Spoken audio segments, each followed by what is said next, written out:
안녕하세요, 수강생 여러분. 한국철강산업발전사 강좌를 맡은 배성만입니다. 이번 강의는 9번째 강의로 1969년 6월 이후 본격화된 종합제철소 건설과 관련한 한일 양국의 교섭과 8월 일본 도쿄에서 개최된 한일 정기 강요회담에서의 합의, 그리고 이후 포항제철의 일기 공사가 들어갈 때까지의 과정에 대해서 말씀드리겠습니다. 우선 이번 시간은 첫 번째로 1969년 6월 이후 본격화된 한일 양국의 교섭 과정에 대해 살펴보겠습니다. 지난 강의에서 보았듯이 1966년 시작된 키사를 통한 종합제철소 건설 계획이 오랜 기간 추진되었으나 미국 정부의 자금 지원을 받지 못하게 됨으로써 최종적으로 좌절되었습니다.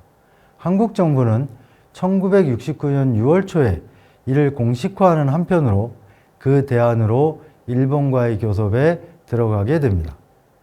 이미 물밑 교섭은 박태준의 하와이 구상과 김성곤의 일본 접촉 등 2월 혹은 3월부터 지속되고 있었다고 지난 강의에서 말씀드린 바 있습니다. 정부 간 공식적인 접촉은 6월 7일 박정희 대통령이 가네야마 주한 일본 대사를 직접 불러 협조를 요청했고, 같은 달 24일에는 경제기획원 김학열 부총리가 다시 가네야마 대사를 불러서 보다 구체적인 한국의 협조 요청 사항을 전달했습니다. 핵심은 건설할 종합제철소의 규모와 설비 내역을 한국 측에서 다시 작성하고 있으며, 가장 관건이 되는 자금은 국교 정상화의 대가로 일본이 한국에 주기로 한 청구권 자금을 전용할 수 있도록 해달라는 것이었습니다.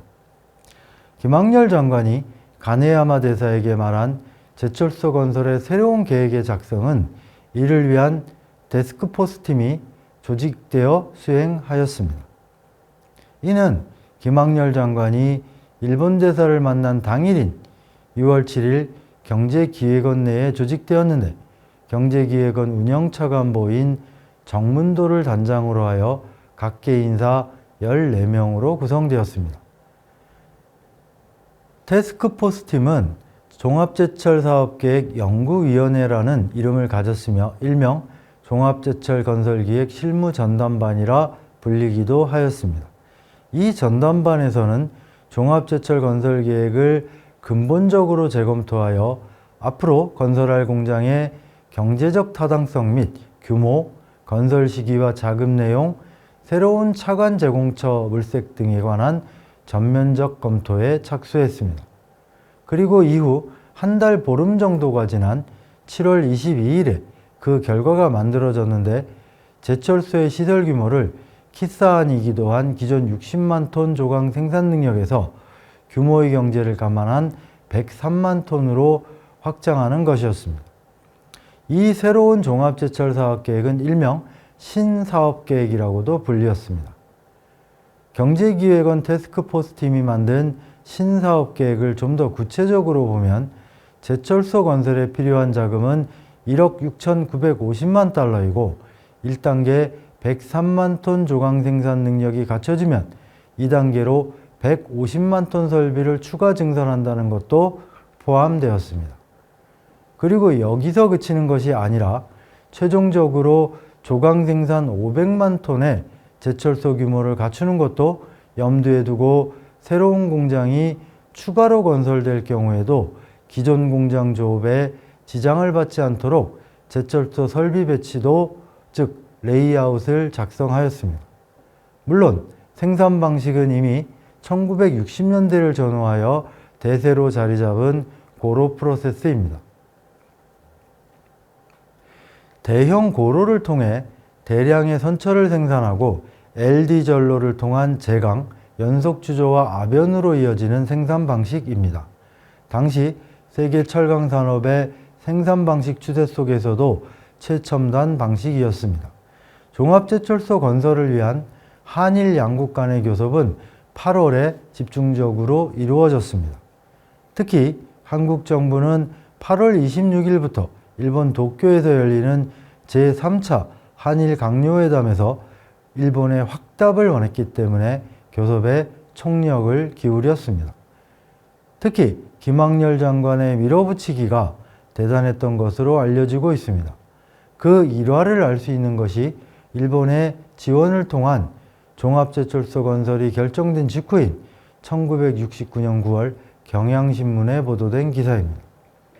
종합제철의 두 가지 약칭이라는 제목의 기사에서 1970년 4월 착공이 확정된 포항제철은 두 가지 약칭을 갖게 될 것 같다고 하였습니다. 미국을 비롯한 구미계 인사들은 포항제철의 영어 약자를 따서 포스코라고 부르지만 일본 사람들은 킨스루 제철소라고 부르고 있는데, 킨스루 제철소라는 약칭은 김학렬의 종합제철소에 대한 극성스러운 열정 때문에 생겼다는 것이 일반적인 중론이라고 보도했습니다. 킨스루는 김학렬 부총리의 이름의 김과 학의 일본말 발음입니다. 종합제철소 건설을 위한 한일 교섭의 구체적 과정은 한일 강요회담이 열리기 직전인 1969년 8월 21일 일본 외무성 경제협력국이 작성한 한국 종합제철소 건설과 관련하여 우리나라에 대한 협력 요청에 대하여 각 관청 사무당국 사이의 논의 요약이라는 문건에 잘 나타나 있습니다. 이 문건은 한일 강요회담에서 일본의 협조를 결정지으려는 한국 정부의 강력한 밀어붙이기에 대해 일본 정부 내 각 관련 관청과의 논의 결과를 경제협력 제1과가 담당하여 작성한 것입니다. 작성한 이유는 한일 강요회담이 임박한 상황에서 종합제철소 건설 지원을 강력하게 요구할 것이 예상되는 한국 정부에 대응하여 참고자료로 총리에게 보고하기 위한 것이었습니다. 그 문건은 극비로 분류되어 8월 22일 총리 비서실에 전달되었습니다. 이 외무성 극비 문건을 통해서 한국 정부가 그간 종합제철소 건설과 관련하여 일본 정부의 협력을 요청한 주요 내용을 정리하면 다음과 같습니다. 우선 8월 11일 서울로부터 파견된 실무 담당자로부터 일본 정부의 외무성 등 관계 각 부처 및 철강업계 관계자가 한국 측 구상에 대한 설명을 듣고 이후 검토를 진행하고 있다고 했습니다. 여기서 외무성이 서울에서 파견된 실무 담당자로 칭한 사람은 1969년 6월부터 김학렬 장관의 지시하에 경제기획원 내에 조직되어 새로운 제철소 계획 수립을 담당한 태스크포스 팀의 리더 정문도 경제기원 운영 차관보였습니다. 그는 8월 11일 차관교섭 실무진을 이끌고 일본에 파견되어 외무성, 대장성, 통산성 등 일본 정부 관련 부처 및 일본 철강업계를 대변하는 일본 철강연맹 주요 인물들과 접촉하였습니다.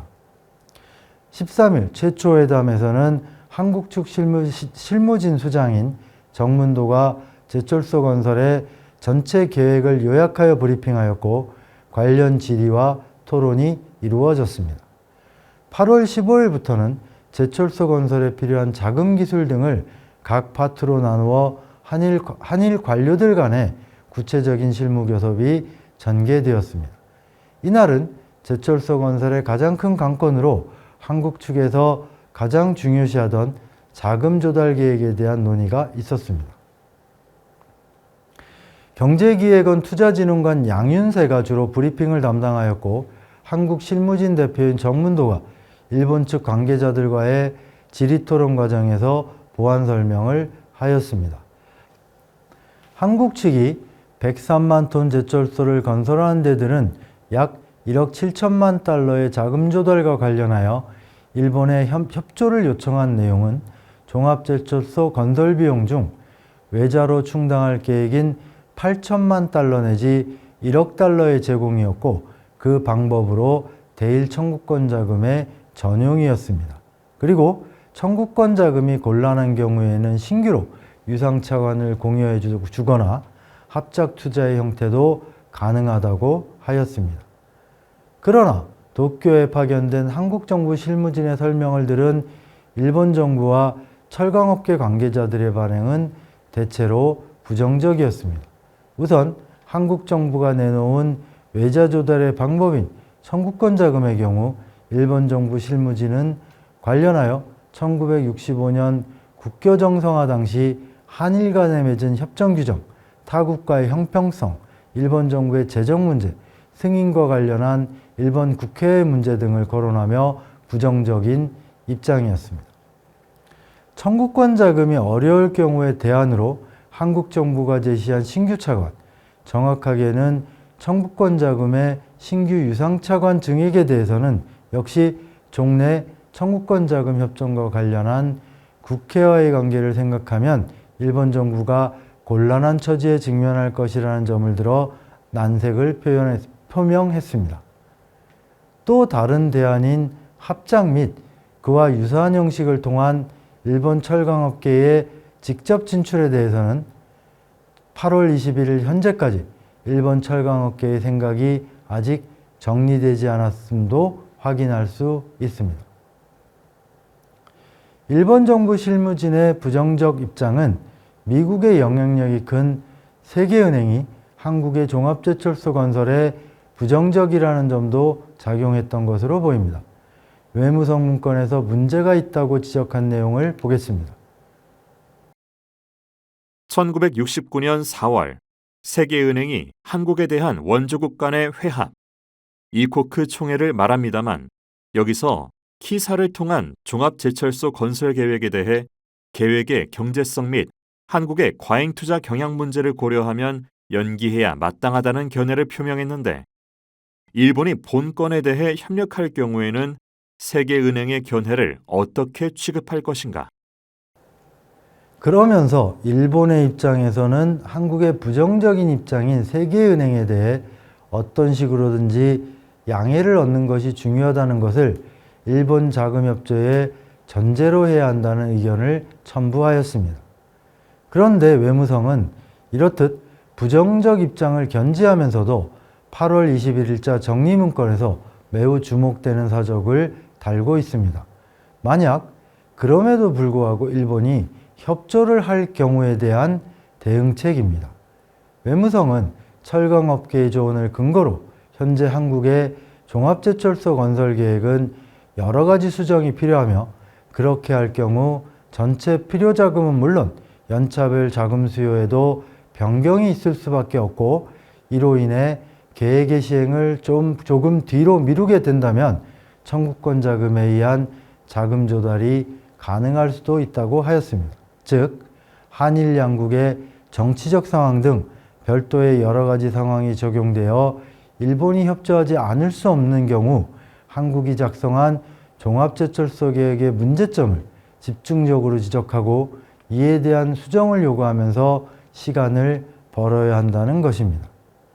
외무성은 1년을 늦춘 1971년도부터 종합제철소 건설 계획이 시행된다면 청구권 자금 중 무상자금의 경우 거의 전액, 유상자금으로 충당해도 대부분을 해결할 수 있을 것으로 보았습니다. 외무성은 임박한 제3차 한일 강요회담에서 일본의 대응 자세도 구체적으로 의견을 제시하였습니다. 즉, 한국 측이 종합제철소 건설과 관련한 일본의 협조를 강력하게 요구할 것으로 예상되지만 이에 대해 관련 각 관청 실무진이 현 시점에서 내린 결론은 본건은 계속해서 신중하게 검토한다라는 입장으로 대응하라는 것이었습니다. 다시 말해 강요회담에서 한국의 요구에 대해 일본은 계속 검토하겠다는 자세를 유지할 것을 구체적으로 주문한 것입니다. 일본 외무성을 필두로 관계관청의 실무진이 이런 부정적인 입장이었음에도 불구하고 한국 종합제철소 건설에 자금 지원을 한다면이라는 사족을 단 이유는 고위 정치권이 긍정적인 입장이라는 것을 이미 알고 있었기 때문입니다. 특히 당시 일본 수상이었던 사토 에이사쿠가 가장 적극적인 것으로 알려지고 있습니다. 사토 총리는 한일 강요회담이 열리기 전에 이미 한국 정부에 대해서 제철소 건설에 협조하겠다는 의사를 비공식 정치 루트를 통해 한국에 전달하였다고 합니다. 한국 실무진이 새롭게 작성한 종합제철소 건설 계획을 가지고 도쿄에 오기 전에 이미 일본 외무성, 대장성, 통산성 등 종합제철소 건설과 관련된 관계관청의 국장급 회의에서 이런 사실이 확인되고 있습니다. 실제로 8월 말에 개최된 한일 강요회담에서 일본 정부는 외무성 등 관계관청 실무관료들의 예상과 같이 한국의 종합제철소 건설 계획에 대한 일본의 지원에 대해 공식적으로 합의하였습니다.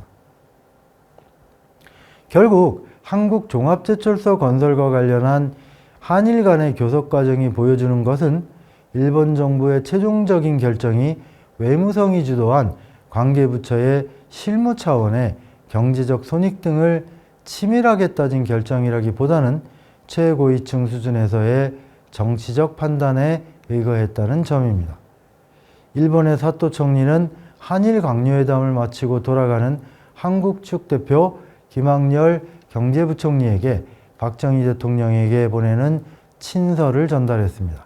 그 내용은 한국 종합제철소 건설에 대한 일본의 협조 결정을 건설적 이해가 성립되어 진심으로 기쁘게 생각한다라는 것이었습니다. 미국 측도 일본의 협력을 고위 레벨의 정치적 결정으로 보았습니다. 그러면 1966년 한국에 제철소를 건설하기 위한 국제 컨소시엄이었던 키사에 참여하는 것조차 거부했던 일본 정부가 태도를 바꾸어 한국 정부에 적극 협력한 이유는 무엇이었을까요? 우선 경제적 측면에서는 일본의 제철 설비와 기술을 한국에 독점적으로 수출하여 이익을 챙길 수 있다는 것을 언급할 수 있을 것입니다. 사실 103만 톤 종합제철소 건설인 포항제철 1기 공사의 고로, 전로, 주조기, 아변설비 등 핵심 설비는 거의 전부가 일본에서 제작되어 한국에 수출되었습니다. 그러나 일본 정부를 대표하는 사토 총리를 필두로 일본 고위 정치권이 직접 움직인 것은 정치군사적 혹은 국제관계, 안보적 측면의 고려가 우선시된 것이라고 볼 수 있을 것입니다. 즉, 동서냉전의 시대에 한국의 안전과 번영이 일본의 안보에 필수적인데 종합제철소가 한국의 안전과 번영에 기여하다고 판단한 것입니다. 이제 마지막 한 가지 문제가 남았습니다. 1969년 8월 말 한일 정기강요회담에서 한국의 종합제철소 건설에 일본이 협조하기로 공식 결정한 것에 대해 그간 한국의 종합제철소 건설에 대해 줄곧 반대 입장에 있던 미국이 어떤 반응을 할 것이냐는 문제입니다. 한일 강요회담을 통해서 한국의 종합제철소 건설에 일본이 협조하여 자금 기술을 지원한다는 한일 양국 정부의 합의가 있고 난 뒤 1969년 10월 상순에 미 국무부 관계자가 일본에서 재무성, 경제기획청, 경단련 관계자와 한국의 종합제철소 건을 논의했습니다.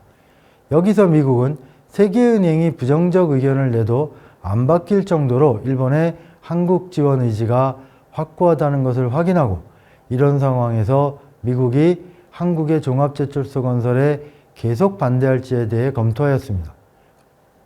그리고 미국이 내린 결론은 키사 조직 이후 이 건에 대해 직접적으로 관여해온 세계은행 그리고 일본 정부, 미국 정부 3자가 긴밀히 협력하면 한국의 종합제철소 건설 계획이 최대한 경제적 합리성을 갖도록 바꿀 수 있다고 결론 지었습니다.